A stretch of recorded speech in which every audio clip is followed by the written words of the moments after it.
Chers amis, bonsoir, c'est Chaim Goel qui vous parle depuis Yerushalayim. Aujourd'hui nous sommes Erev Rosh Hashanah, donc tête de l'année, et c'est avec beaucoup d'amour, beaucoup de joie et beaucoup de bons souhaits, vraiment de courage pour cette année que je vous souhaite. Je vous présente mes vœux les meilleurs pour cette année juive qui démarre aujourd'hui, qui a démarré aujourd'hui et qui va nous conduire vers des jours redoutables avant Yom Kippour. Et nous sommes heureux, Elisheva et moi, d'être rentrés à Yerushalayim après ces longues semaines, c'est quasiment 3 mois si je ne m'abuse, au service du Maître, où nous avons pu faire tant de choses, une formation en marchant riche de fruits et de conséquences, visiter de nouveaux groupes appelés à devenir des assemblées en France, tant de choses, mais nous sommes revenus bien sûr extrêmement fatigués et aussi en vivant une expérience très particulière dont je vais parler, une expérience négative d'ailleurs, qui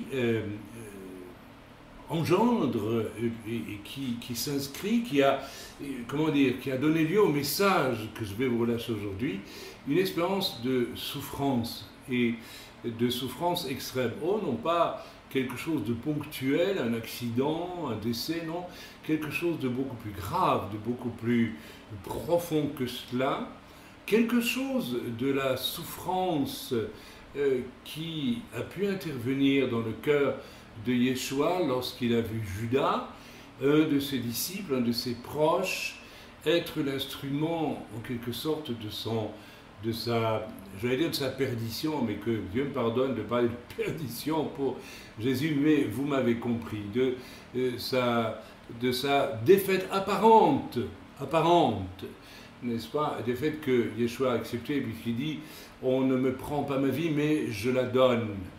Il y a là, évidemment, tout un discours à partir de la souffrance, et j'aimerais vous en parler un tant soit peu aujourd'hui, car la souffrance est inévitable, incontournable dans la vie du croyant, et elle conduit aussi à une défaite de l'ennemi, et de par nature, considérant la culture judéo-chrétienne et chrétienne européenne, surtout celle des 25-30 dernières années, et dans un phénomène qui va croissant, la souffrance est vraiment quelque chose qui est refusé, qui est considéré comme inacceptable, alors que par contre il y a une quête incessante, semble-t-il, au fond du plaisir. Du bonheur. Alors il y a tout un christianisme centré sur des formes de plaisir à travers toutes sortes de choses, d'expériences, toutes sortes de laxisme. Je ne vais pas ici faire la palette de tout ce qui se vit de complaisance actuellement dans le christianisme européen, l'œcuménisme, le faux confort dans les structures qui ne sont pas bibliques, les exaltations, n'est-ce pas, sur base d'un appel de Dieu, mais qui exclut la rigueur des structures bibliques pour l'appel, le développement du ministère, tant de choses, c'est-à-dire une culture chrétienne basée finalement, axée bien plus sur, je dirais, une espèce de féminité du plaisir absolument extraordinaire. Alors, voilà, là j'ai déjà un peu introduit le message, et si je dois donner un titre à ce message, je vous dirais qu'il est le suivant. Jean, le disciple de Yeshua, nous dit l'Écriture, était le disciple bien-aimé de Yeshua. Alors, on pourrait se poser la question, mais Jésus avait-il des penchants d'affection plus particuliers pour l'un que pour l'autre? Eh bien non. La réponse est tout simplement la suivante, c'est que Jean était le plus proche du Messie Yeshua parce qu'en fait, il était celui qui était, alors faites bien attention à ce que je vais dire, le plus, je dirais presque désireux d'accepter de souffrir par amour pour le Seigneur. Et lorsqu'on lit l'évangile de Jean, et lorsqu'on lit son Apocalypse, lorsque l'on lit l'histoire de Jean, qui, d'après ce que l'on raconte, aurait été mis à mort et bouillanté, n'est-ce pas, est-ce à Patmos, est-ce ailleurs, je ne sais plus, on est absolument éperdument saisi, en lisant l'évangile de Jean par exemple, par une révélation de l'amour de Dieu qu'on ne trouve dans aucun autre évangile à ce point. C'est consubstantiel même à l'écriture de Jean, ça fait partie de son mental, ça fait partie de son être profond, et Jean peut exprimer à travers cet évangile de Jean un amour profond pour le Seigneur, parce que fondamentalement, et faites bien attention à ce que je dis, aimer pour quelqu'un comme Jean signifiait « je suis prêt à mourir pour toi ». Je suis capable et je veux et je suis prêt, je suis déterminé à souffrir même pour toi. Voilà, donc je donnerai comme titre à ce message d'aujourd'hui, je donnerai comme titre « Souffrir par amour pour Dieu », souffrir par amour pour Yeshua, souffrir par amour pour lui. Alors nous sommes aux antipodes, mais tout à fait aux antipodes de ce que beaucoup, naturellement, de chrétiens, dans le climat général d'un christianisme altéré, je dirais, qui n'a plus rien à voir avec ce christianisme des origines, infiniment plus viril, je crois, parce que je vois beaucoup de virilité dans le caractère de Jean, qui est prêt à mourir, à souffrir par amour pour Yeshua, ce qui a d'ailleurs pour conséquence de révéler quelque chose de l'amour de Dieu d'une manière extraordinaire. Donc attention, notre désir d'être aimé ou le fait d'être prêt à souffrir pour le Seigneur nous place aux antipodes d'une vérité. Je ne sais pas si vous me suivez. Alors qu'est-ce qui nous habite? Le désir d'être aimé ou le désir brûlant d'aimer Dieu et d'être prêt à souffrir par amour pour lui?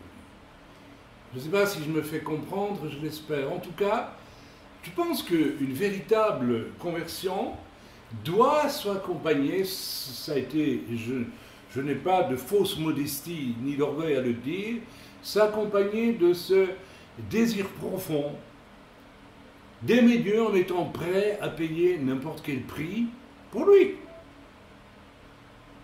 C'est le juste retour des choses quand on considère qu'un homme qui était Dieu, qui est Dieu, a accepté lui de souffrir par amour pour moi.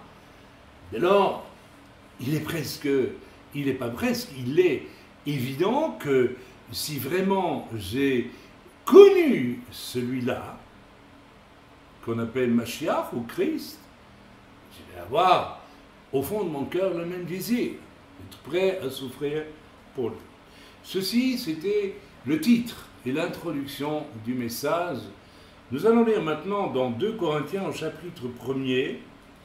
Alors, je suis quelqu'un d'un peu, comment vais-je dire, pas habituel.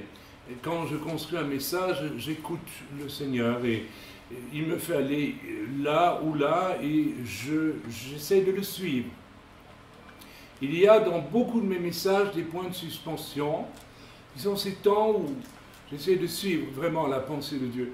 L'essentiel pour moi n'est pas de vous faire un cours ex cathedra à partir de l'Écriture, mais de saisir toujours quelque chose des profondeurs que le Seigneur veut nous conduire à saisir, à comprendre.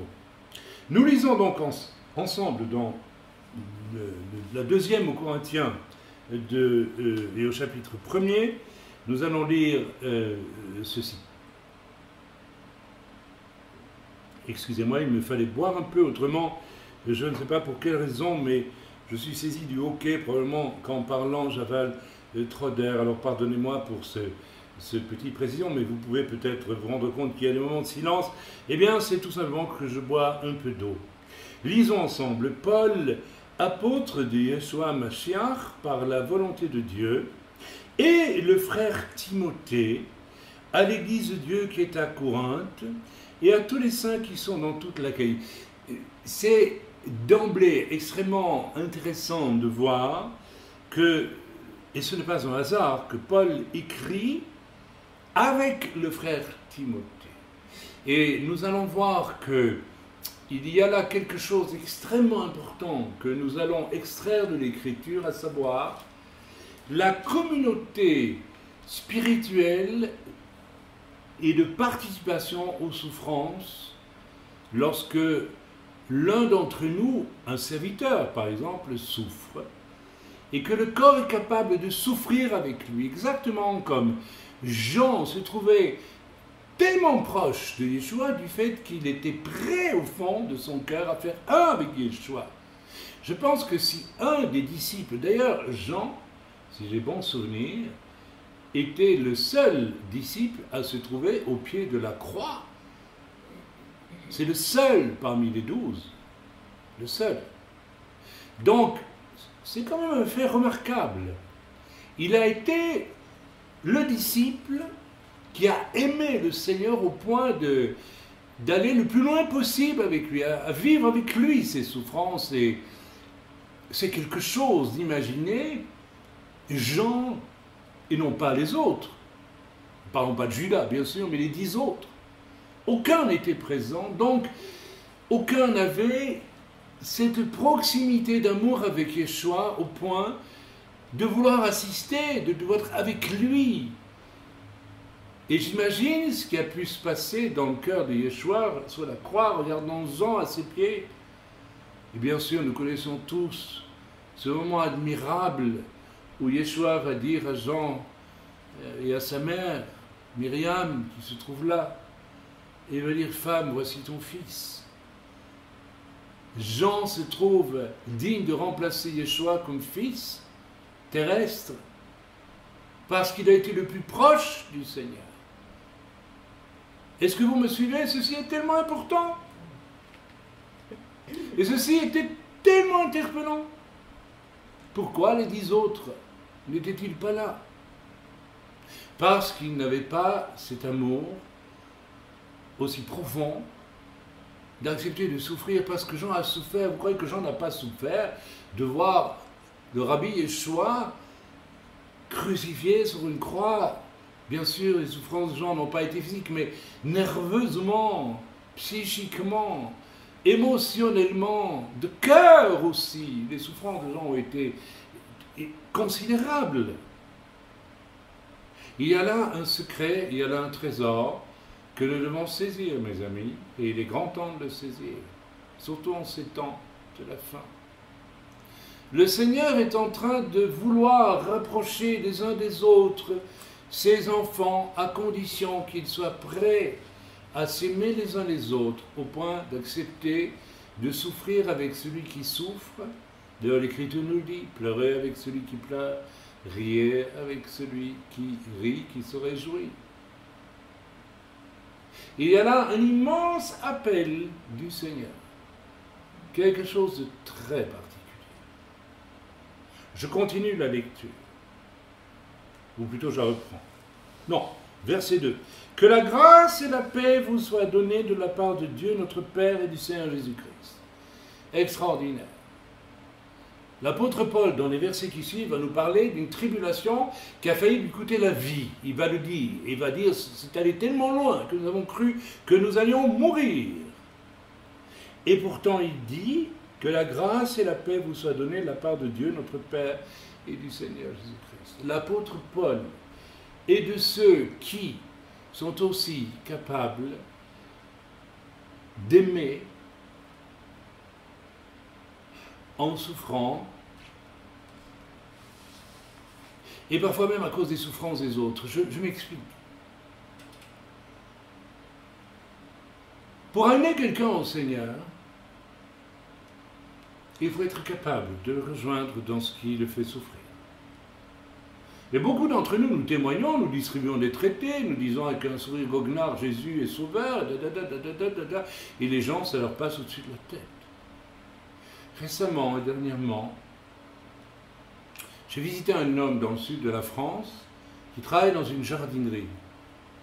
Mes amis le savent, j'aime beaucoup les fleurs, j'aime beaucoup les arbres, j'aime les plantes. D'abord, elles sont toujours belles, elles sont silencieuses, et elles ne nous créent jamais de problème, les fleurs et les plantes. Et parfois, c'est bien reposant de se trouver parmi elles, loin des tribulations que l'on a entre humains. Et je m'inclus dans les humains tribulatoires, car nous sommes tous pécheurs, privés de la grâce de Dieu, mais sauvés en Yeshua. Et cet homme qui est doux de cœur et que je visite, qui est un vendeur dans une jardinerie, voilà 2 ans que j'y vais. Je vais acheter quelques fleurs pour les replanter dans notre refuge des Alpes. Et je sais que je dois le voir, je dois le rencontrer, je dois lui parler du Seigneur. Mais j'ai mis 2 ans à l'approcher de toutes sortes de façons. Et voilà que dernièrement, le Seigneur m'a dit, tu peux y aller maintenant, c'est le moment. Et nous avons parlé ensemble, parce qu'il m'a dit, avec vous, c'est formidable. On n'a jamais le temps, on a toujours des conversations extraordinaires, parce qu'on parle de Dieu, on parle de ceci, on parle de... Alors évidemment, il dit, mais c'est dommage qu'on ne puisse pas aller plus loin, vous et moi. C'est dommage. Alors je lui ai dit, écoutez, pas de problème, si vous voulez. La prochaine fois que je viens dans la région, je vous invite et vous passez à la maison. Et il m'a dit, ben, c'est volontiers, parce que je crois qu'il y a une grande randonnée qui passe devant chez vous, et je vais donc m'arrêter, et j'aime faire des grandes randonnées. Bref, alors nous parlons. Et puis nous parlons de Dieu, bien sûr, toujours la conversation vient sur Dieu, mais il a une démarche qui est du style bouddhisme, nouvel âge, vous voyez ce que je veux dire? Et il me dit, mais nous avons tous Dieu en nous, et nous devons développer ce sens du divin en nous par la méditation, par toutes sortes d'exercices, en aimant la nature, en aimant... Enfin voilà, vous connaissez ce discours, bien sûr. Et l'homme est bon, l'homme est gentil, l'homme est brave. Et à un moment donné, le Seigneur me dit de lui poser une question toute simple, parce que cette question était la seule qui le rejoignait dans sa souffrance. Et le Seigneur me dit de lui dire, que pensez-vous du mot perdu? Perdu. Perdu.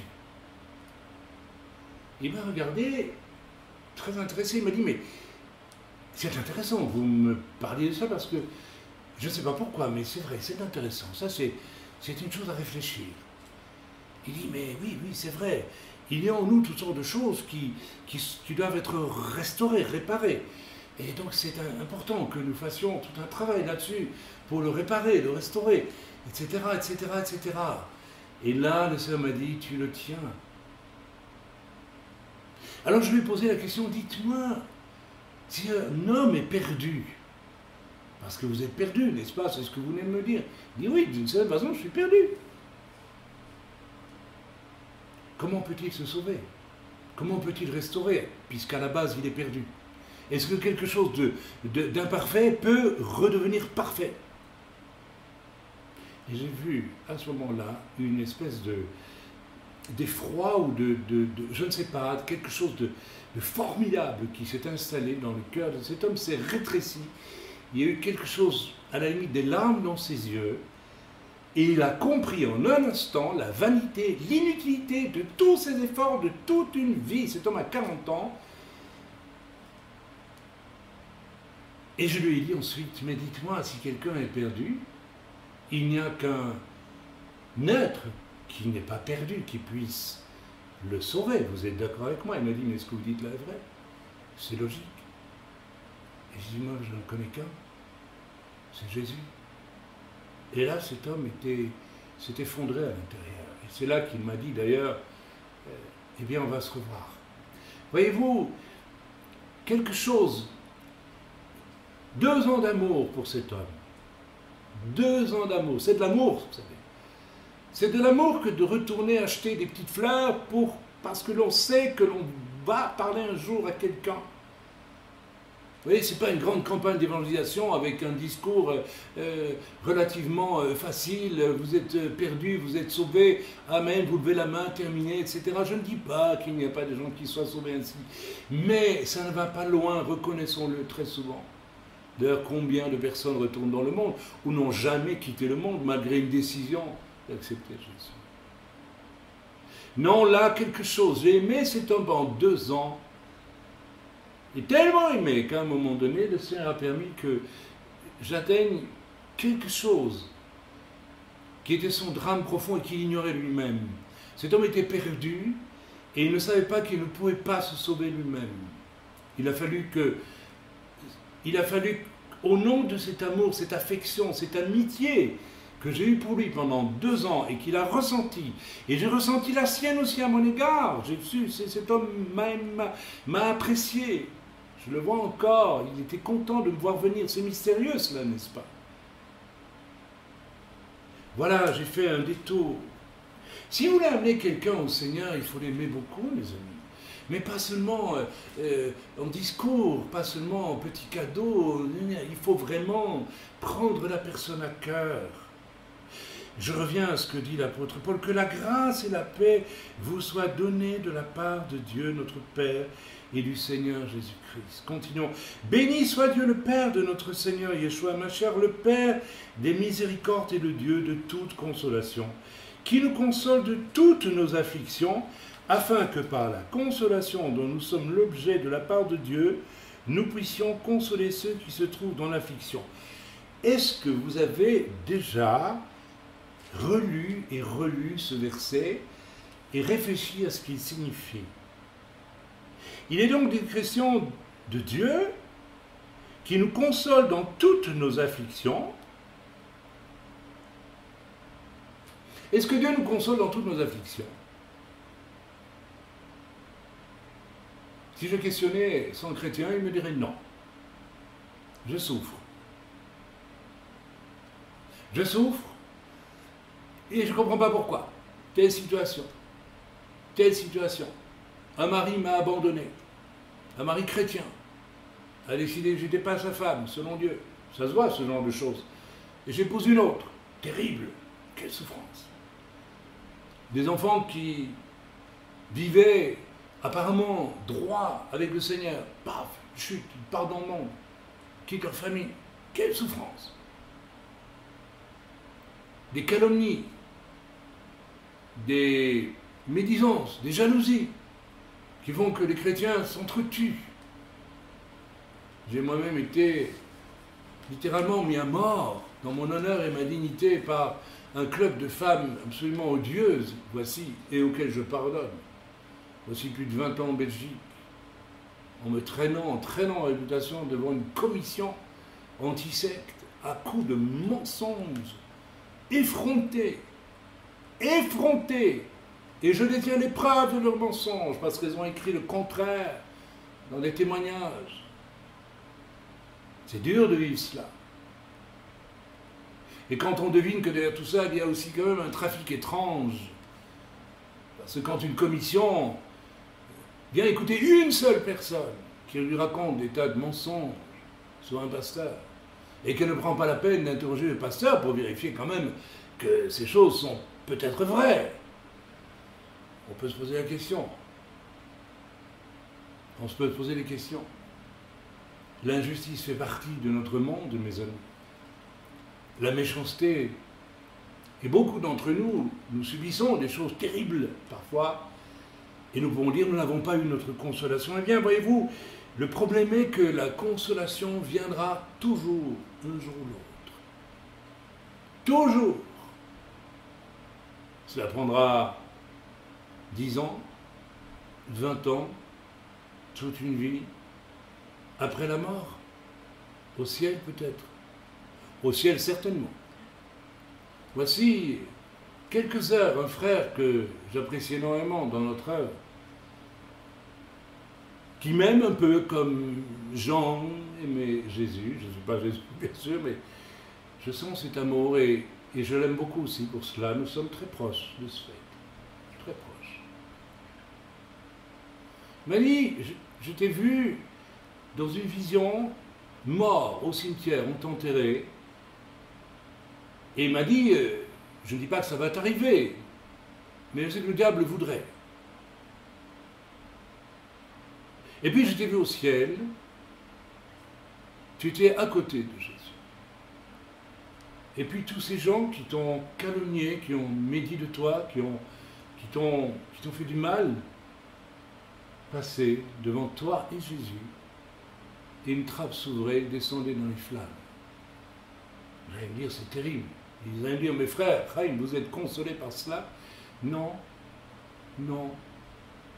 Je suis consolé parce que dans la vision, j'étais à côté de Jésus. Et être à côté de Jésus, c'est la plus grande des consolations. C'est la plus belle des consolations. Absolument pas consolé par le fait que mes ennemis, que je n'appelle même pas mes ennemis, j'appelle des victimes du diable tout simplement, soient détruits un jour, ne me réjouis pas du tout. Pas du tout. Mais d'être à côté de Yeshua, un jour prochain au ciel, me réjouit plus que tout et me console déjà du tout. Car frères et sœurs, comme certains d'entre vous le savaient, j'ai connu cette expérience d'être moi aussi ravi au ciel, d'avoir rencontré le Seigneur. Et le regard d'amour que j'ai vu dans les yeux de Yeshua est tel qu'instantanément cela vous console de tout. Vous êtes dans un autre monde. Donc la consolation viendra. Afin que par la consolation dont nous sommes l'objet de la part de Dieu, nous puissions consoler ceux qui se trouvent dans l'affliction. Il faut donc que mon épreuve, mes injustices, mes souffrances, me conduisent aussi à la consolation, afin qu'à mon tour, je puisse consoler les autres. L'apôtre Paul avait cette consolation. Il la vivait. Et frères et sœurs, j'aimerais que vous vous arrêtiez non plus sur vos souffrances, sur les injustices. Il y en a tant et tant aujourd'hui. Mais j'aimerais que vous concentriez vos regards sur Yeshua, sur Jésus, sur Dieu. Car il est consolateur. Et j'aimerais vous rappeler qu'il a envoyé le Paraclet, le consolateur, qui est le Roi HaKodesh, afin qu'il vous consolât, qu'il vous console. Mais plus que cela, j'aimerais que vous vous rendiez compte, que vous réalisiez que vous pouvez savoir, croire, que la présence de Yeshua, ou être en présence de Yeshua, est la plus grande des consolations. Et après tout, vous avez accepté un jour Yeshua comme votre sauveur. Et si vous l'avez accepté, il est venu, j'allais dire, parmi vous, en vous. Soyez consolés. Car de même, dit l'apôtre Paul au verset 5, que les souffrances de Christ abondent en nous. Alors c'est intéressant ça, les souffrances de Christ. Qu'est-ce que ça veut dire, les souffrances de Christ? Non, ce ne sont pas les souffrances de Christ en elles-mêmes, ce n'est pas les clous dans ses membres, ce n'est pas tout cela. C'est la tragédie de la confrontation entre Dieu et Satan qui provoque des souffrances inouïes. Et Yeshua n'a pas évité de passer par, je dirais, cette case-là, qui est la case dans laquelle toute l'humanité est condamnée à vivre, parce que le combat entre Satan et Dieu n'est pas terminé, parce que notre ancêtre Adam et notre ancêtre Ève ont pactisé, ont commis une faute grave, ont quitté l'ère de l'innocence pour rentrer dans l'ère de la connaissance du bien et du mal. Donc la souffrance est inhérente. Le diable ne lâchera jamais le morceau sans qu'il y ait eu beaucoup de souffrance. Et Paul, qui aime Jésus, sait qu'il va devoir souffrir aussi. Exactement comme Jean était prêt à souffrir par amour pour Jésus. C'est par amour pour Jésus que Paul acquiert une proximité avec Jésus et qu'il souffre à cause de Jésus. Et c'est pourquoi il peut dire que les souffrances de Christ abondent en lui. Verset 6, si nous sommes affligés, c'est pour votre consolation et pour votre salut. Rendez-vous compte de ce qu'il dit ici. Si nous sommes affligés, par amour pour le Seigneur, nous sommes aussi consolés, et c'est pour votre consolation. C'est pour pouvoir vous consoler. Est-ce que vous réalisez qu'il y a là un lien d'une intimité extraordinaire? Jean avec Jésus, Paul avec Jésus, et Paul avec les disciples auxquels il écrit, les membres de la Keïla de l'époque. Transposons aujourd'hui les serviteurs avec les membres les plus proches dans l'œuvre. C'est le même schéma. Nos souffrances, mes souffrances, les souffrances de mon épouse,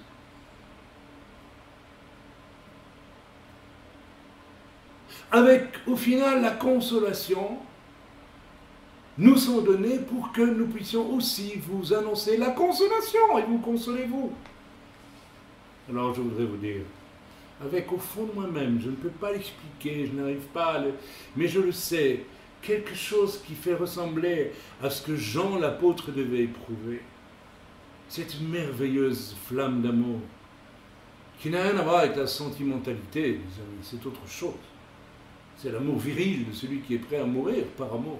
C'est tout autre chose que les mièvreries sentimentales que l'on déverse avec, en réserve, soi-disant, l'onction et que sais-je d'autre.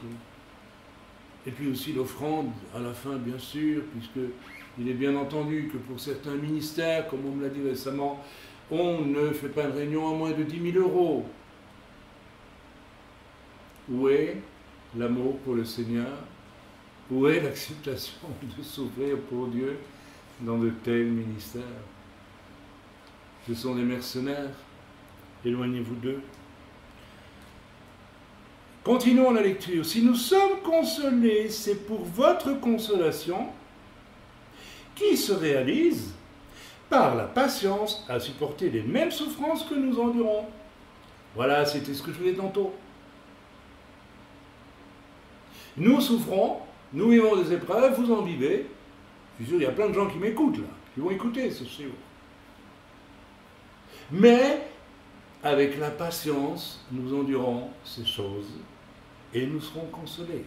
La consolation viendra. C'est le prix à payer pour vivre pour le Seigneur sur cette terre. On nous prêche rarement cela, je le sais, mais moi je vous le dis, je vous le prêche. Nous ne pouvons pas vivre en dehors de cette lice, de cette rencontre, de ce lieu de combat, comme au Moyen-Âge, les gens s'affrontaient dans une lice. On montait à cheval, on prenait une lance, on mettait un aume, on mettait un casque, on mettait un bouclier, on s'appelait Monseigneur de je ne sais quoi, de Montségur, et puis comte de la croche qui rebique, et puis voilà, on fonce à cheval, et, n'est-ce pas, eh bien voilà, il y a un combat. Il y a un combat. Parce qu'il faut justifier sa réputation, son honneur, que sais-je. Il y a un combat. Et la vie chrétienne est un combat. L'apôtre Paul compare ce combat à une lutte d'athlètes qui courent.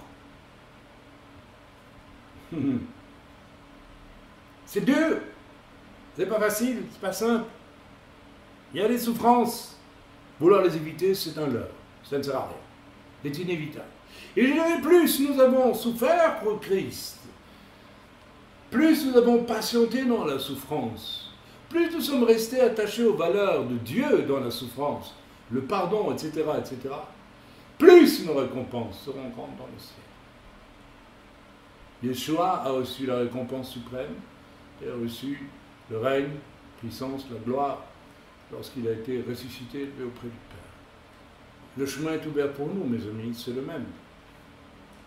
Oh, bien sûr, nous ne sommes pas le Seigneur, mais Nous devons suivre le même chemin. Verset 8. Nous ne voulons pas en effet vous laisser ignorer, frères, au sujet de l'affliction qui nous est survenue en Asie, que nous avons été excessivement accablés au-delà de nos forces, de telle sorte que nous désespérions même de conserver la vie. Et nous regardions comme certains notre arrêt de mort, afin de ne pas placer notre confiance en nous-mêmes, mais de la placer en Dieu qui ressuscite les morts. C'est lui qui nous a délivrés et qui nous délivrera d'une telle mort, lui de qui nous espérons qu'il nous délivrera encore. Vous nous assistez vous-même de vos prières, afin que la grâce obtenue pour nous par plusieurs soit pour plusieurs une occasion de rendre grâce à notre sujet. Voilà, formidable relation de Paul avec ses disciples, finalement. Yeshua avait ses disciples, Paul a eu les siens. Certes, ils sont disciples du Messie Yeshua, d'accord, vous m'avez compris, ne me faites pas dire, ne pensez pas ce que je n'ai pas dit. Mais Paul était un juif qui savait très bien comment les choses fonctionnaient pour amener, n'est-ce pas, dans le rappel des disciples. Alors, c'est la formation en marchant telle qu'elle apparaît sur notre site et telle que je viens encore de la pratiquer, n'est-ce pas, cette année, cet été, avec une dizaine de personnes qui ont un appel pour servir Dieu. Toutes sortes d'appels. Il y a eu un évangéliste, un prophète qui ont été établis, qui ont été reconnus. Et puis nous allons continuer à travailler ensemble. Ils sont toujours des disciples d'une certaine façon. Et puis d'autres aussi. Mais vous nous assistiez vous-même de vos prières, afin que la grâce obtenue pour nous par plusieurs soit pour plusieurs une occasion de rendre grâce à notre sujet. Voilà, ici. Vous voyez le lien parfait. La courroie de transmission qui fonctionne. De Jean à Yeshua. De l'apôtre Paul à Yeshua. Et de Yeshua à l'apôtre Paul. Proximité, acceptation des souffrances par amour pour Dieu, puissance des révélations. C'est absolument relié, frères et sœurs. Le reste, ce sont des chemins qui ne servent à rien. Lorsque j'observe, avec le recul de mes 67 ans et de plus de 30 ans de ministère, combien de jeunes ministères, de moins jeunes, et ça a même été carrément une mode, je disais, dans certaines pastorales où j'allais jadis, quand on parlait de quelqu'un qu'on ne connaissait pas, est-ce qu'il a l'onction? On aurait dû demander, est-ce qu'il a souffert pour Christ? Et comment s'est-il comporté en souffrant pour Christ? Jamais je n'ai entendu poser cette question. Mais par contre, l'obsession de la puissance, des grandes révélations, etc., qui a amené sur le tapis tant de fausses prophéties, tant d'exercices spirituels, dont le seul but était de prouver qu'on a un peu de puissance, et qui nous a conduits dans toutes sortes de dérives. Il n'y a pas besoin de faire l'inventaire de tout cela, on le connaît aujourd'hui. Courroie de transmission, la proximité avec Dieu dans l'acceptation de souffrir par amour pour Dieu, amène les véritables grandes révélations du Seigneur. En dehors de ça, il n'y a rien de très lourd qui va survenir. Et en réalité, beaucoup d'entre nous ne recevons pas de puissantes révélations. Ne recevons pas non plus du ministère vraiment ancré dans la parole de Dieu, mais ne faisons que répéter des choses dites et redites, et c'est très bien. Ou alors nous exerçons de faux ministères, dans un contexte qui n'est pas biblique. Ici, la proximité des disciples de Corinthe avec Paul, certains disciples certainement, je ne crois pas que tous étaient concernés, priaient pour Paul. Ils participaient ainsi par amour aux souffrances de Paul. Et Paul pouvait leur dire, presque par avance, étant donné que je connais l'esprit de la consolation à Yeshua Mashiach, moi aussi je participerai de vos souffrances avec vous. Je prierai pour vous. Et frères et sœurs, je crois, j'ai là la réponse ce soir à peut-être la rapidité avec laquelle quelquefois je dois remarquer le Seigneur me répond lorsque je prie pour une personne. Parce que si la personne m'aime et souffre avec moi en priant pour moi, et s'il y a tant de personnes qui le font autour de moi, et il y en a, Où trouverai-je le temps pour ma part pour répondre en prenant autant de temps pour prier pour ces personnes? Alors quelquefois, car elles sont nombreuses, sans compter tous ceux qui m'écrivent, qui crient au secours aujourd'hui, je reçois 1, 2, 3 mails par jour de gens dans un état épouvantable. Et je peux juste à peine leur répondre.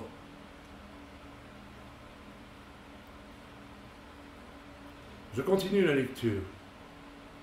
Verset 12. Car ce qui fait notre gloire, c'est ce témoignage de notre conscience, que nous sommes conduits dans le monde et surtout à votre égard avec sainteté et pureté devant Dieu, non point avec une sagesse charnelle, mais avec la grâce de Dieu. Oh, j'aimerais développer courtement ceci,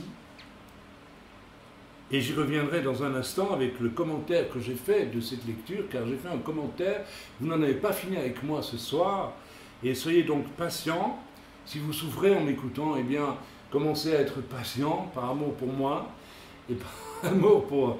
Oui, pour moi, tout simplement. Non, mais je m'amuse un peu, là. C'est pas grave.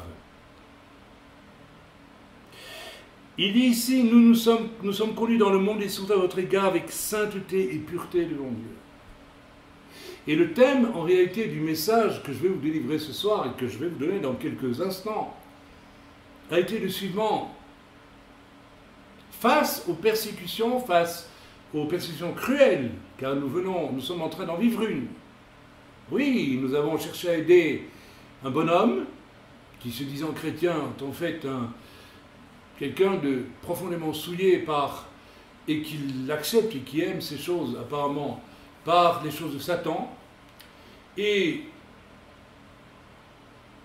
ayant essayé de l'aider,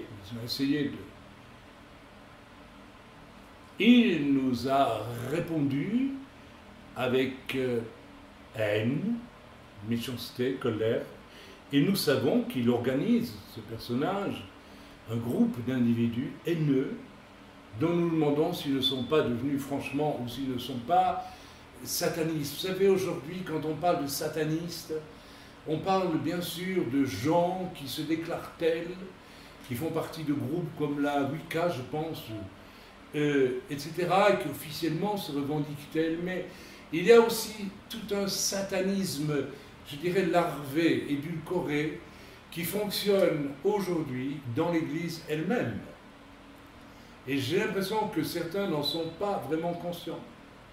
Frères et sœurs, j'ai entamé au cours de cette année, selon le calendrier romain 2015, et même un peu avant, quelque chose qui m'avait été annoncé prophétiquement par le Seigneur en l'an 2000, à savoir, puisque dans l'an 2000, j'ai quitté la France, à bout, dans une immense dépression, après 15 ans de présence dans un pays très difficile à vivre.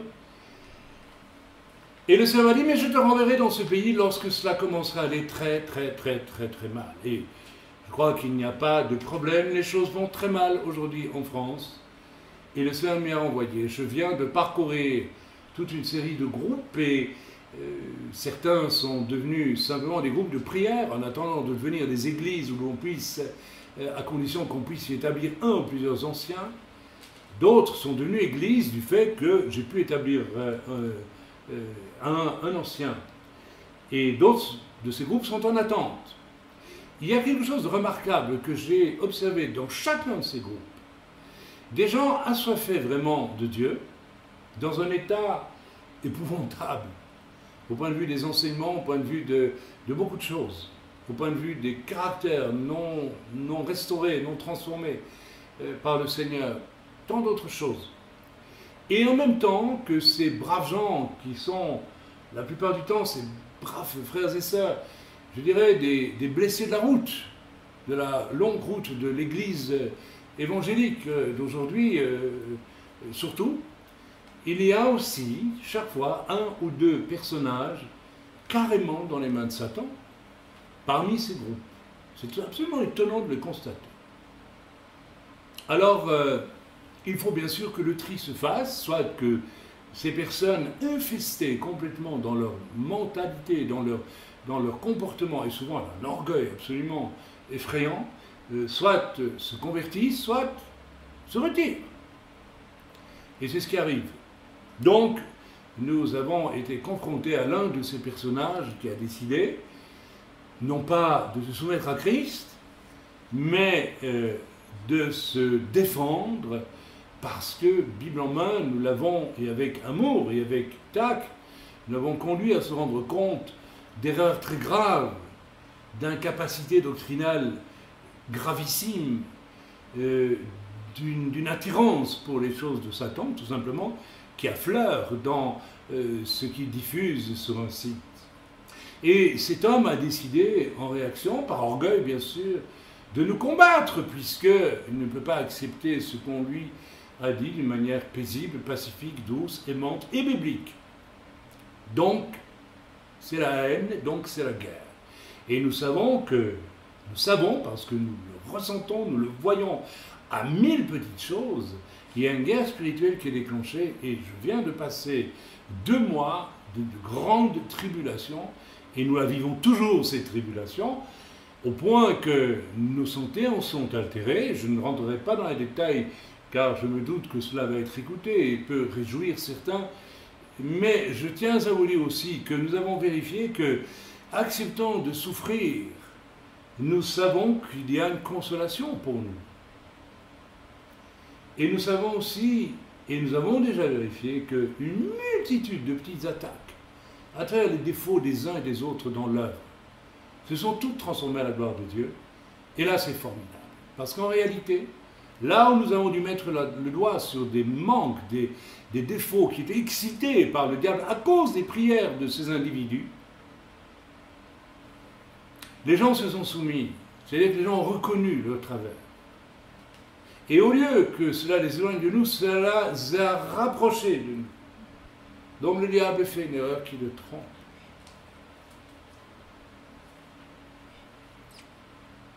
Nous sommes conduits dans le monde et surtout à votre égard avec sainteté et pureté devant Dieu. Alors, j'ai posé la question au Seigneur il y a 2-3 semaines, mais Seigneur, que faut-il faire face à toutes ces tribulations? Le Seigneur m'a dit, il n'y a qu'une chose, plus de sainteté. Alors attention, je voudrais tout de suite, faire une parenthèse. Le Seigneur ne m'a pas dit, il y a du péché dans l'œuvre.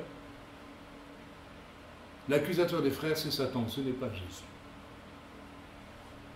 Le Seigneur ne nous accuse pas. Mais il nous dit plus de sainteté. Ça veut dire plus de proximité avec moi. Et je pense qu'une des clés de la proximité, je viens de la labourer à travers le discours que je vous tiens depuis, je ne sais pas combien de minutes maintenant. Est-ce que ce n'est pas de la sainteté que d'aimer Dieu d'une telle façon que l'on est prêt à souffrir pour lui, même de mourir pour lui? Je crois que si. Je crois que, par la force des choses, cela engendre une proximité avec Dieu qui oblige à la sainteté, à la plus grande délicatesse, le plus grand, je dirais, un travail de plumeau dans nos vies, qui se fait automatiquement. Je ne sais pas si vous me suivez.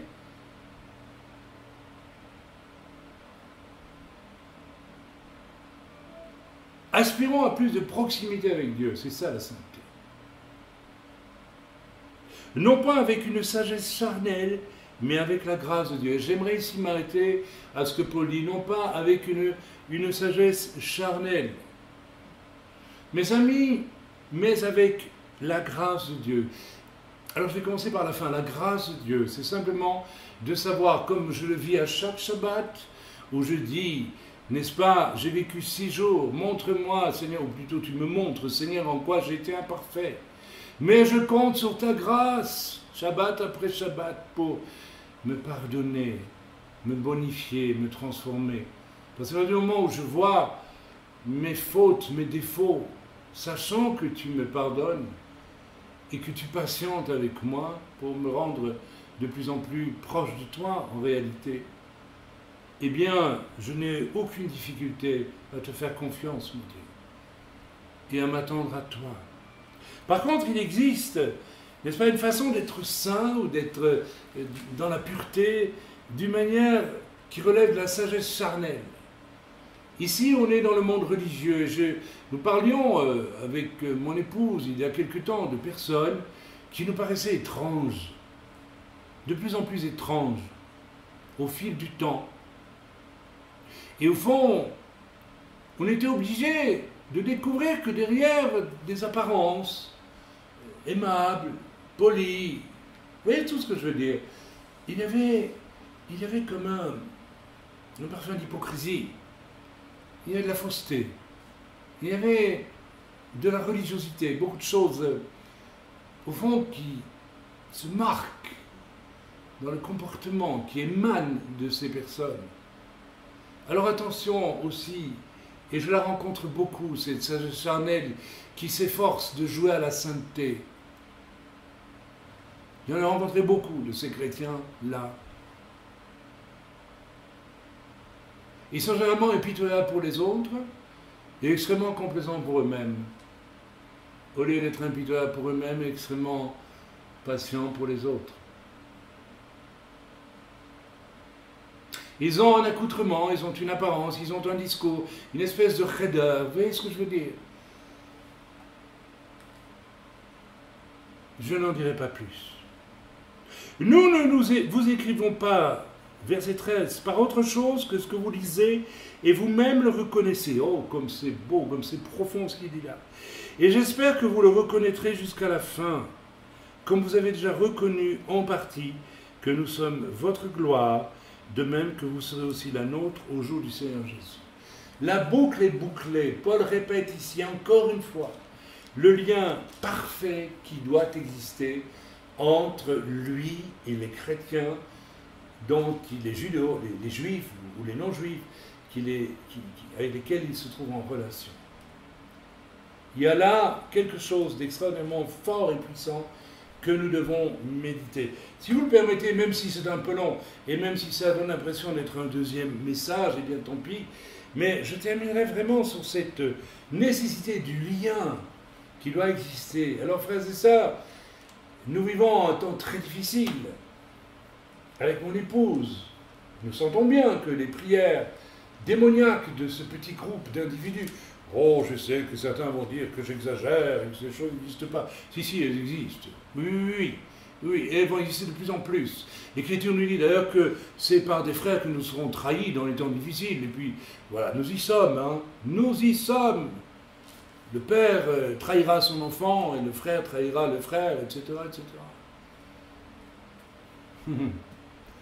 Si vous pensez que Judas n'est pas un type de la trahison vis-à-vis du maître et que fatalement il y aura de la trahison pour vous aussi, bien vous mettez le doigt dans l'œil jusqu'au coude et même au-delà.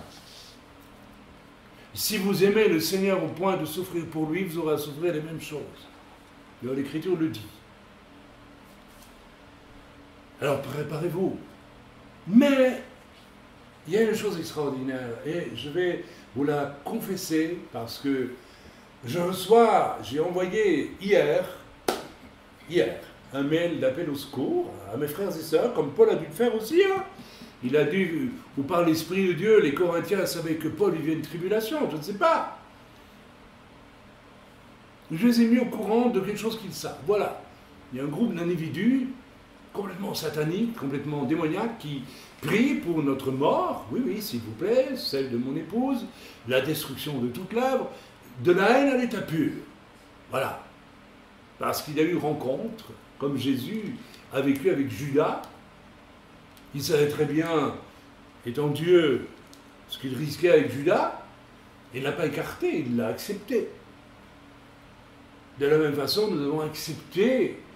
Nous n'avons pas, lorsque j'ai rencontré le personnage à l'origine de toute cette haine, j'ai vu à qui j'avais affaire, bien entendu. Je savais les risques que je courais en essayant de l'aider. J'ai vu son orgueil démoniaque. Mais ça ne m'a pas dit, tu l'écartes d'emblée, tu le chasses, tu le jettes, tu l'évites. Non, va droit vers lui. Je dis souvent que l'Église, à certains qui aimeraient que l'Église soit exempte de toute personne à problème, il y a des chrétiens comme ça, qui aimeraient que l'Église soit un petit cercle privé où il n'y a pas de problème. Ils oublient qu'ils sont eux-mêmes des monstres, mais qui ne se connaissent pas en tant que monstres. Mais nous sommes tous mauvais à la base et aucun d'entre nous n'a le droit de rejeter l'un ou l'autre. J'ai toujours pratiqué l'accueil de qui que ce soit et j'ai vu défiler, ne serait-ce qu'en Suisse, dans l'Assemblée de Suisse, tout et son contraire, des pittonesses envoyées par Satan pour subtilement détourner, n'est-ce pas, l'œuvre à mes yeux, je ne vous raconterai pas, et d'autres choses, tant d'autres choses, des gens remplis d'orgueil, d'ambition, de chair camouflée, masquée en religiosité, qui ne trouvant pas ce qu'ils cherchaient parmi nous dans l'Assemblée, se sont retirés avec haine, et nous critiquent, et jettent sur moi du vomi, tant et plus. Mais c'est inévitable. C'est inévitable. C'est absolument inévitable. Et il est écrit que Judas là pour se pendre. Alors je ne souhaite pas à ceux qui sont remplis de haine d'aller se pendre. Non, surtout pas. Je leur demande de se repentir. J'espère. Mais vous savez, c'est étrange. C'est très étrange les choix que les uns et les autres font dans la vie, dans l'existence. Nous avons tous une vie à vivre. Et moi, je vais vous dire, je crois que le point d'orgue dans l'existence, avec tous mes défauts, c'est que j'aime le Seigneur au point que j'ai toujours désiré accepter les souffrances par amour pour lui. Et cela de toujours. Je vous souhaite d'avoir cela comme point de départ de votre vie chrétienne ou juive messianique. Tenez pas ça comme point de départ. Vous allez beaucoup souffrir. Non pas pour la bonne cause, mais pour des choses médiocres qui n'en valaient pas la peine. Et vous vous en rendrez compte un jour. Et c'est une tragédie, peut-être plus grande encore, de se rendre compte qu'on a souffert pour rien, pour des bêtises, qu'on a fait le mal peut-être aussi, alors qu'on aurait pu souffrir pour Christ, avec bien sûr des récompenses qui vont avec cela, car un jour ou l'autre, il y aura une finalité à tout, et chacune de nos vies se terminera par une conclusion. Je vais donc maintenant, si vous le permettez, et puis si c'est trop long, eh bien, peut-être vous pourrez réécouter plus tard, vous lire ce que le Seigneur m'avait mis à cœur dans ce message que j'avais construit en premier lieu et que j'ai un peu modifié déjà, ou plutôt que j'ai déjà introduit largement par cette première partie. Donc, 2 Corinthiens chapitre 11. Il y a là le mystère de ce que Dieu produit dans la souffrance. Je vous l'ai dit, nous avons vécu beaucoup d'attaques de la part d'un certain personnage que je bénis. Bénissez vos ennemis. Je le bénis vraiment, vous savez, c'est pas une blague, je le bénis. Je l'aime, vous savez ce que je vois en lui quand je pense à lui? Je pense au petit garçon qu'il a été, à l'enfant qui est en lui et qu'il refuse de laisser naître. Yeshua a dit, si vous ne devenez pas comme des enfants, vous ne pouvez pas entrer dans le royaume de Dieu. C'est-à-dire, vous ne pouvez pas rentrer dans la présence de Dieu, finalement.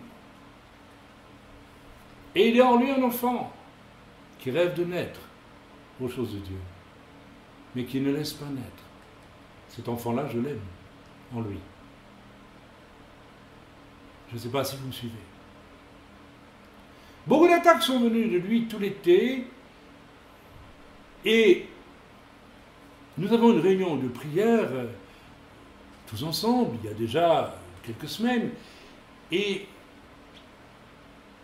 à la suite de cette réunion de prière, j'ai prié encore moi-même, et le Seigneur m'a dit, ce qu'il faut, c'est plus de sainteté. À travers l'épreuve, vous rapprochez de moi. Je vous ai déjà expliqué, il y a quelques secondes, ce que cela voulait dire à mon sens. Alors je ne vais pas revenir dessus. Mais, par contre, je vais revenir un peu en arrière lorsque j'ai signalé à mes frères et sœurs dans l'œuvre qu'il fallait absolument que tous rentrent dans un temps de jeûne et de prière pour ne pas que nous mourions, simplement, parce que le but de Satan et de ces personnes qui prient contre nous, et ça a été reçu largement, c'est que nous mourions. On se débarrasse de Chaim parce que il faut s'en défaire. Il faut qu'il meure. Vous savez, c'est pas si rare que cela. Un de mes plus grands amis, le plus grand ami que j'ai eu dans ma vie de croyant, alors je ne dirai pas son nom, parce que ce que je vais vous annoncer est terrifiant, et je ne voudrais pas qu'on utilise cela pour me faire du souci. Mais ce frère merveilleux, extraordinaire, qui a été peut-être le seul homme de Dieu avec qui j'étais dans une espèce de communion et d'osmose parfaite.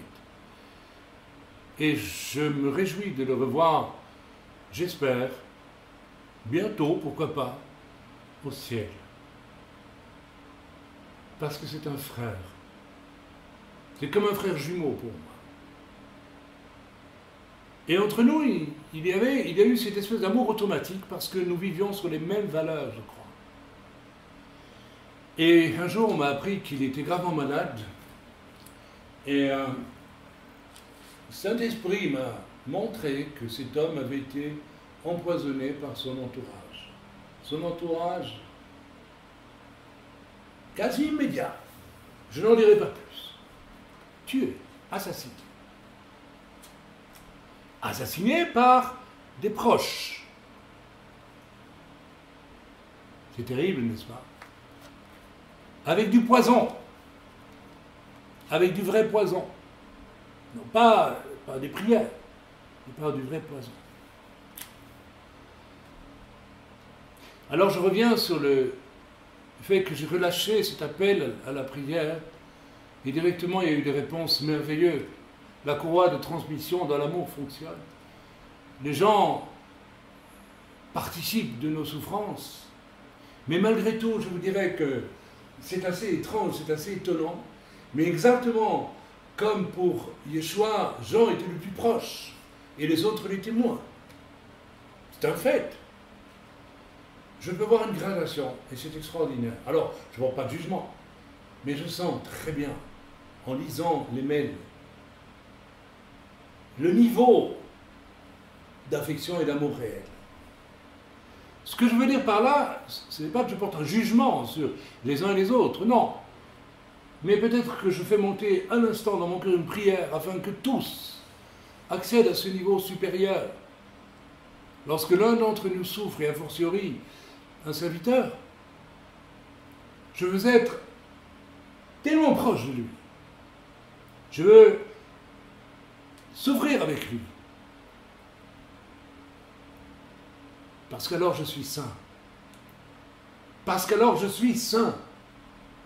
Je pense que la sainteté, c'est bien au-delà du fait de ni voler, ni mentir, ni forniquer, ni boire, ou que sais-je d'autre. C'est être proche de Dieu, comme Jean était proche de Dieu.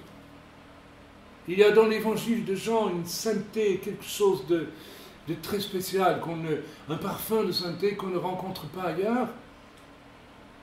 Et j'aimerais que tous, dans notre œuvre, aient et soient touchés à ce moment même, pendant que je parle, par le fait qu'ils doivent s'élever. On ne s'élève pas parce qu'on s'élève, parce qu'on monte, on imagine une échelle de valeurs dans lesquelles on s'élève. Non!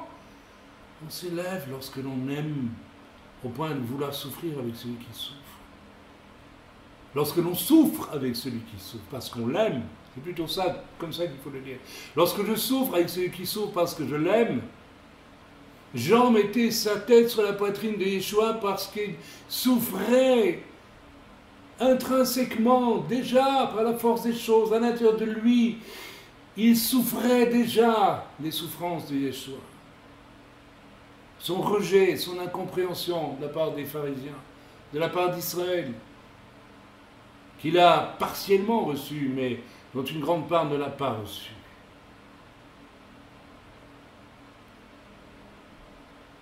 Dieu ne nous fait pas, j'aimerais revenir dessus, le reproche d'un manque lorsqu'il nous parle de sainteté, mais au travers de tribulations. Le Seigneur nous invite non pas à des complaintes de l'âme, mais plutôt à se rapprocher de lui avec et pour plus de sainteté. Je viens de vous parler de ce que j'entends par la sainteté dans ce cas. Frères et sœurs, je comprends aujourd'hui, parce que lorsqu'on le vit, on ne le comprend pas nécessairement, on le constate, mais on ne le comprend pas. La raison pour laquelle, lorsque j'ai écrit certains de mes livres, la plupart d'ailleurs, tous, surtout Echad, Bénédiction des Pères, cela a été précédé de souffrances absolument dévastatrices, absolument atroces. Des trahisons, des calomnies, de la haine, de la jalousie, et tant de saleté en tout genre. Pourquoi? Parce que la souffrance, dans ces moments-là, mon amour pour le Seigneur était éprouvé, et il fallait se creuser d'une âme brisée afin que la puissance de Dieu, la puissance de révélation de Dieu puisse prendre place. Généralement, d'ailleurs, après l'écriture de ces livres, j'ai aussi connu beaucoup de souffrances. Christ, Yeshua, Mashiach, qui est Dieu, aurait pu racheter l'humanité sans souffrir. Qu'est-ce qui l'en empêchait? Qu'est-ce qui l'en empêchait? Ou en ne souffrant qu'un petit peu. Mais ces souffrances, les souffrances de Yeshua, relisez l'Écriture s'il vous plaît, furent telles qu'il a supplié Dieu d'éloigner si possible cette coupe, et qu'après il en a sué du sang, dit l'Écriture. À ce stade, Yeshua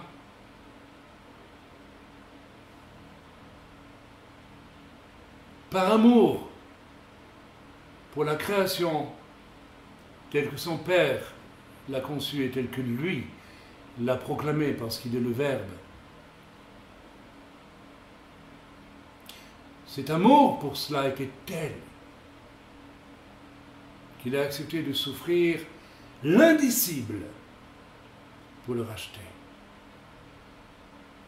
Frères et sœurs, je ne dis pas que nous rachetons quoi que ce soit, mais nous sommes encore au milieu d'un conflit, d'un combat entre un Dieu créateur extraordinaire qui a prévu un projet sublime et un adversaire qui, comme cet homme qui est en train de vouloir me mordre, par orgueil, cherche à tout prix à détruire cette création et à vous détruire. Nous avons donc à prendre place dans ce combat. Non pas avec des trucs et des entourloupes, mais avec la part de souffrance qui nous revient par amour pour Dieu, pour cette victoire qui sera un jour définitive. Mais ce n'est pas demain, vous savez.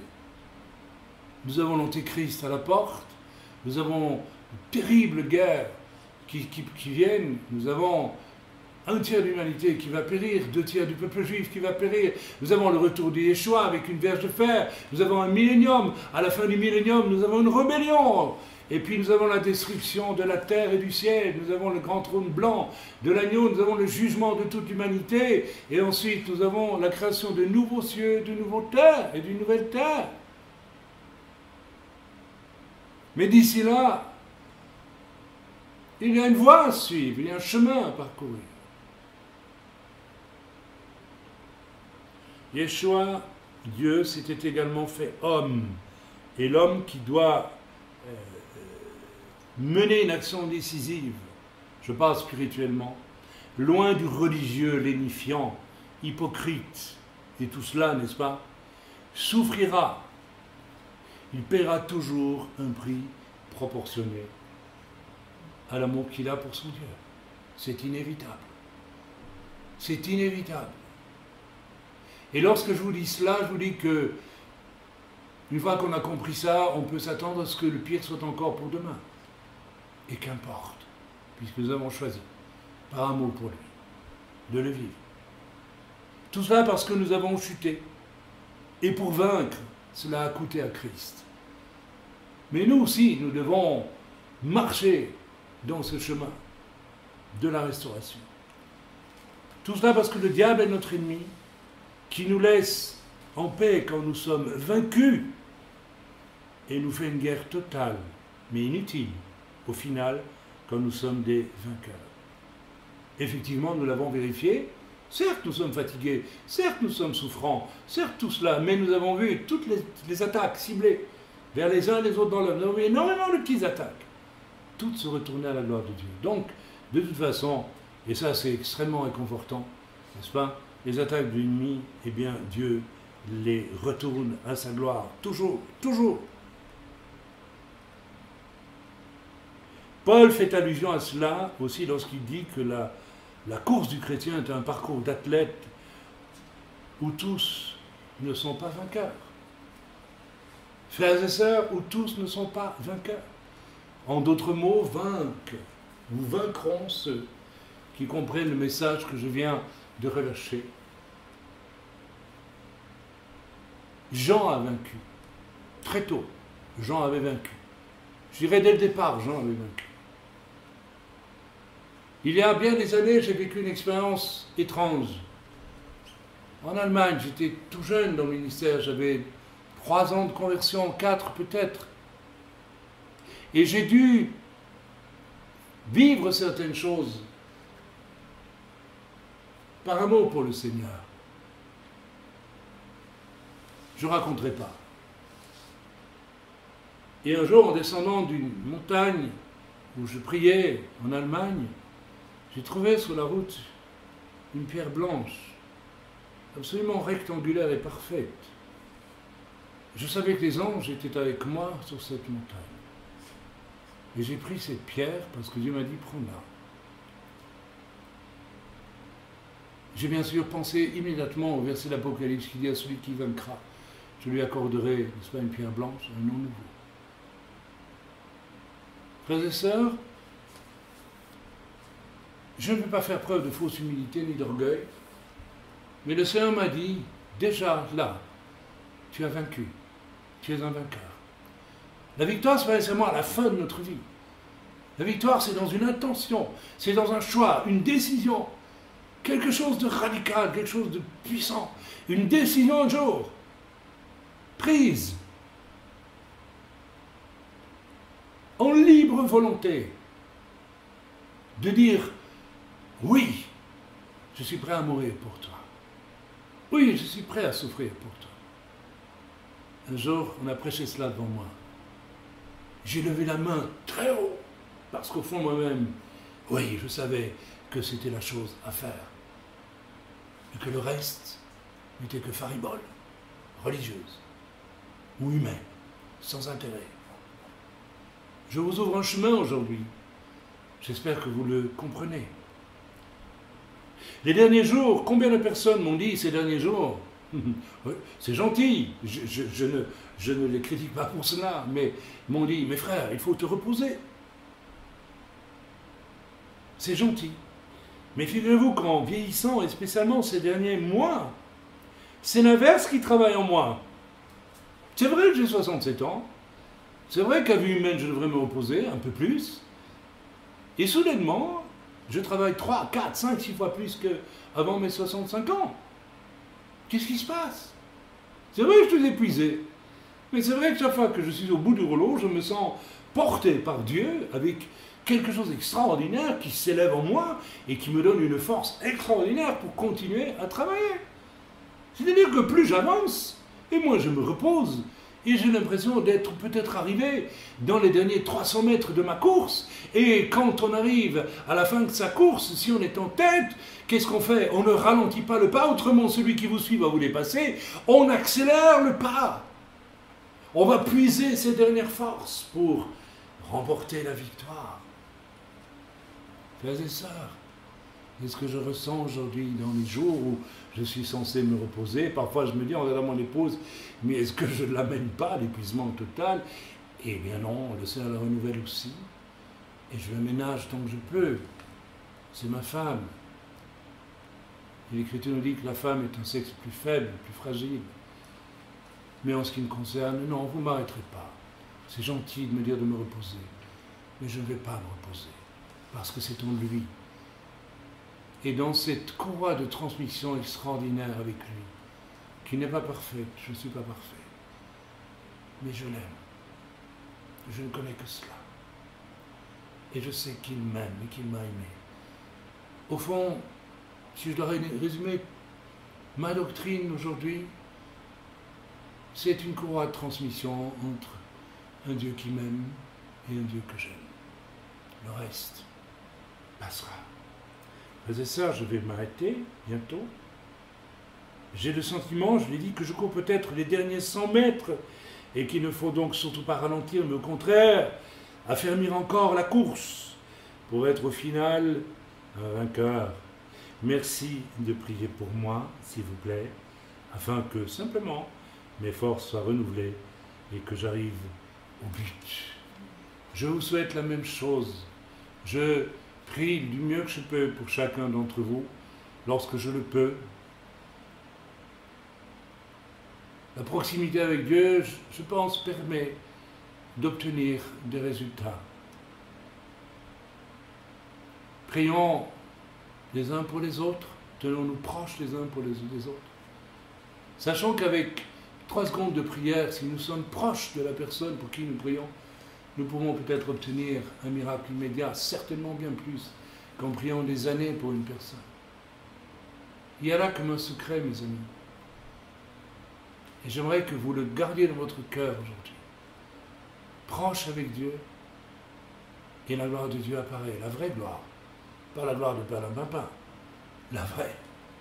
Proches les uns des autres, et nos prières sont exaucées. Que Dieu soit béni, que Dieu soit loué, que la prière sacerdotale de Yeshua rapportée seulement par Yochanan, par Jean. Ma prière est, Père, que comme toi et moi, nous sommes un, il soit un. Mais vous avez compris, le voyage pour être un, je vous le souhaite en tout cas, en Jésus, en Yeshua, qui a tant aimé son Père, qu'il a accepté de souffrir l'indicible pour acheter ce qui devait être acheté. Et de la même façon, il nous invite à le suivre. Chacun pour la part d'un disciple. Et croyez-moi, frères et sœurs, je suis convaincu que nous pouvons supporter bien plus que ce que nous croyons. En réalité, c'est peut-être là que le diable nous vole le plus de trésors, dans notre capacité, portée par le Seigneur, à supporter infiniment plus, bien plus. Oh, je sais, ce que je dis ici va paraître étrange à beaucoup, et beaucoup vont dire, oh là là, ce message-là, on ne peut pas l'accepter. Eh bien, c'est votre problème. Si vous voulez que le diable vous dévore le meilleur, eh bien, laissez-vous dévorer le meilleur. Mais personnellement, je crois que je peux dire, comme d'autres, que nous sommes la preuve vivante que les souffrances, n'est-ce pas, nous ont rapprochés du Seigneur pour la consolation et pour des choses extraordinaires avec lui. Certes, je n'ai pas souffert ce que Christ a souffert, mais j'ai souffert avec Christ et j'en suis heureux. Et je bénis ceux qui vont comprendre ce message et qui vont peut-être se détourner de certaines choses pour le vivre, ce message. Alors, frères et sœurs, je veux bénir aussi tous les frères et sœurs dans l'œuvre que le Seigneur nous a confiée. Je veux vous bénir parce que je vois à quel point nous devenons vraiment un, peu à peu, au fil des ans. Parce que nous sommes plus proches les uns des autres, en nous aimant vraiment. C'est-à-dire, en souffrant les uns avec les autres lorsque nous souffrons, en étant proches. Je n'en dirai pas plus ce soir, j'en ai dit assez. Que Dieu soit loué, que Dieu soit béni. Amen et amen.